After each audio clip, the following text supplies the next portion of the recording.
Do you have anything to advise those who are fighting the DOS and the leadership of IPOB? Well, if you are following my updates, I've severally admonished in line with instruction from my client. And what I can tell you is that I understand that many people don't understand that any message coming out from me is coming out from Nnamdi Kanu. I must say it today. If I write any word, I'm saying this because I know that tomorrow somebody will record what I'm saying now and keep it for him to see. Any message coming out from him, from me, from this mouth, writing update, is coming out from him. Don't add, don't subtract. I don't even subtract. So I encourage people to pay attention to my updates. I'm Nnamdi Kanu most trusted. Go and write it down. I am his most trusted. Most trusted. Note it from me today. I'm saying it publicly now. I am his most trusted. Everybody who close to know about that. I am his most trusted. So anything coming out from my mouth, I update or write in my update. It's his words. I don't need to add to that. And if you're following my update, he's saying nothing but people should align with his structure. People should respect the US. And nothing more. That's all. So anybody who is doing anything tantamount to that, so that's settled. So any word coming out from me is coming out from his words. Take it from me. Don't listen to people who are confused. Many people are confused who are benefiting from one thing or the other they're doing to circumvent or probably to achieve their selfish interests. Right? Actually, that's not the point. The point that any word coming out from me is coming out from him. That's why I read it right. Whenever you say I visit him and write an update, take it from him. Put me as thinker. Take it that way. That's settled. So thank you so much. Okay, before I go to the last question, people say that the message that you are writing, some of them see it as a very big grammar and it's written in metaphor that they are not able to understand it. So I don't know if there is any way you will be able to make that message in a simple English, in a simple word that our people will be able to understand, because they are not able to decode your metaphor.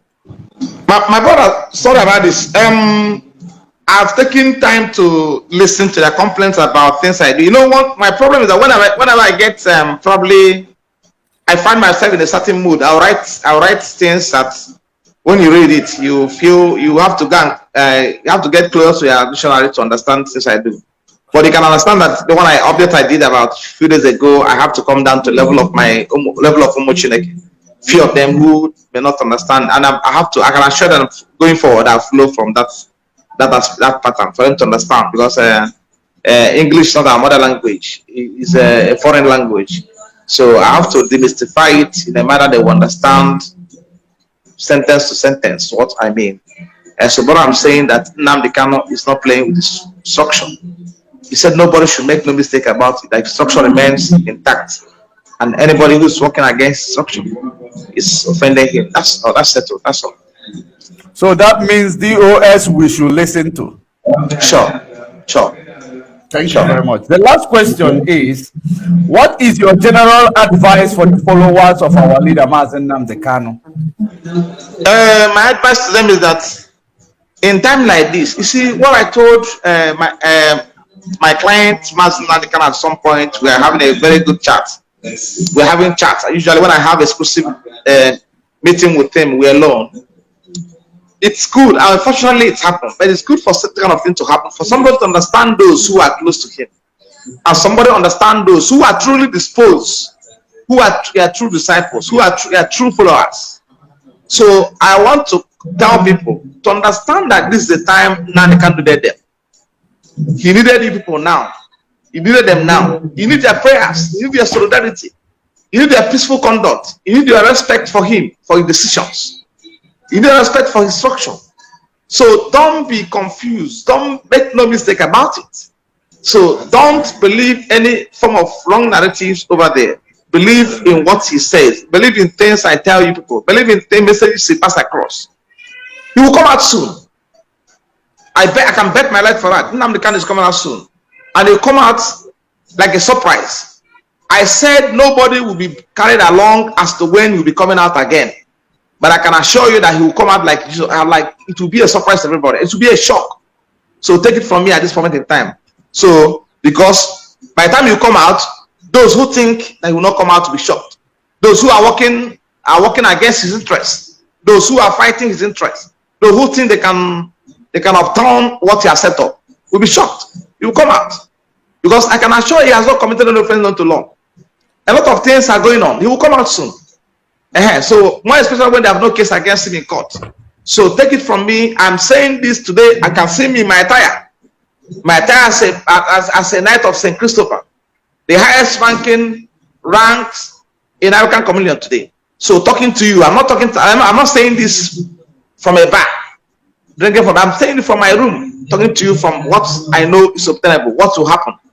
So my advice to them is to remain focused, remain undeterred, remain decisive, remain peaceful, remain don't be distracted, remain undivided in their resolution. So because at this point in time, you see a lot of things playing out. A lot of wrong narratives going on. And if you're not careful, you'll be taken up, you'll be derailed. So they should not be shaky, they should not allow anybody to take them off track at this point in time. Thank you so much, my brother, Judge Money. And it's a wonderful opportunity being with you at this point in time. I commend you and rarely appear in this kind of program, but of course, you know how we get here. So I thank God for being with you today. Today's a special day for me. So we're getting set for Wednesday, and you see me in court, and you see Nnamdi Kanu in court, and something good will happen on Wednesday. Thank you so much, and remain blessed. Thank you so much. Thank you so much. It is an honor for to have you acknowledge this call. Very, very. Thank you very much. Thank you very much. God bless you. More oil to your elbow. May Chukwu Okike Abiama keep strengthening you with wisdom, knowledge, guidance, and understanding. And he will give you strength to overcome all these shenanigans. And at the end, we are going to emerge victoriously. Thank you very much once again. Amen. Man bless.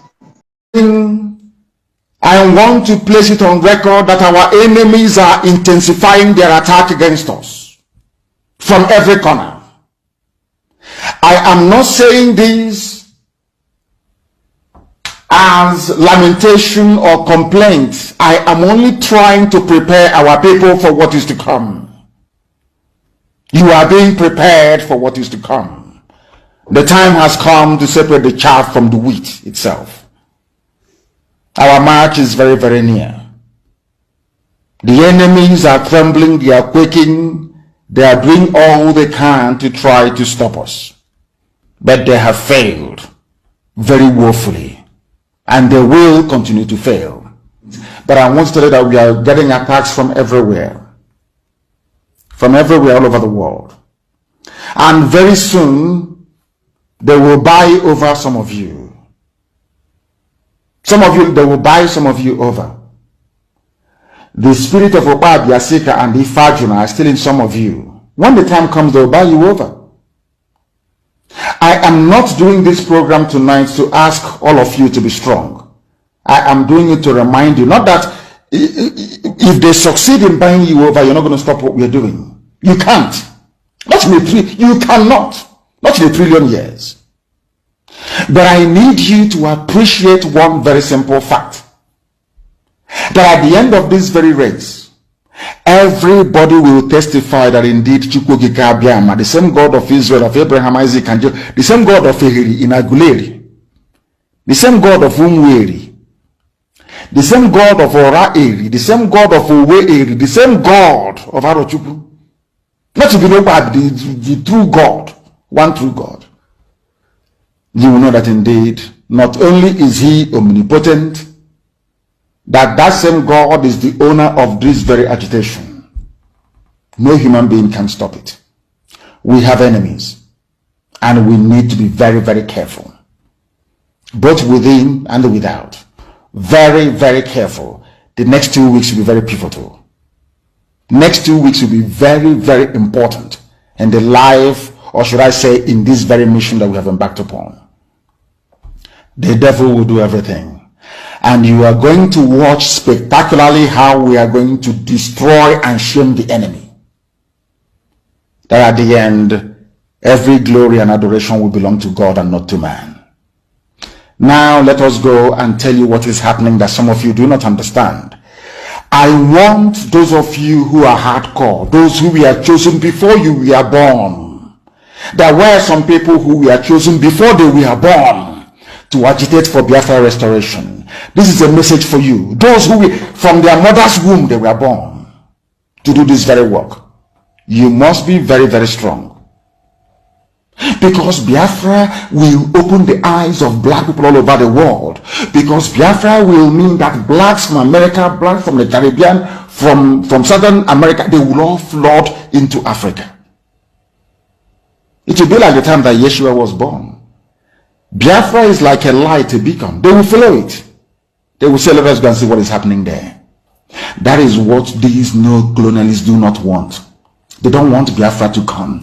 I am telling our people so they understand the mountains. I didn't say one mountain. The mountains in front of us that we need to overcome. And for us to overcome it, we need to be very strong mentally, mental strength. Just like when you're doing anything in life and it appears as if you are being buffeted from everywhere.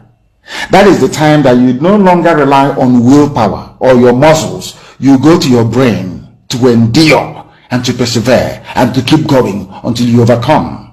That is the stage we are in right now. To make sure that our brain is in gear to confront everything the Janjaweed has to throw at us. We don't have money. Their budget is over $20 billion to fight us. They can bribe Facebook. They can buy them off. They can do anything they like. They can come to some of you and bribe you off. They can promise you what you've never had before. They can give you maybe a house in Dubai. They can promise you a vehicle. They can tell you, oh, we'll make you vice president. They can promise you anything to make sure that you're like them. But this very IPOB, this very hardcore is not going to move. And I will tell you why we can't move.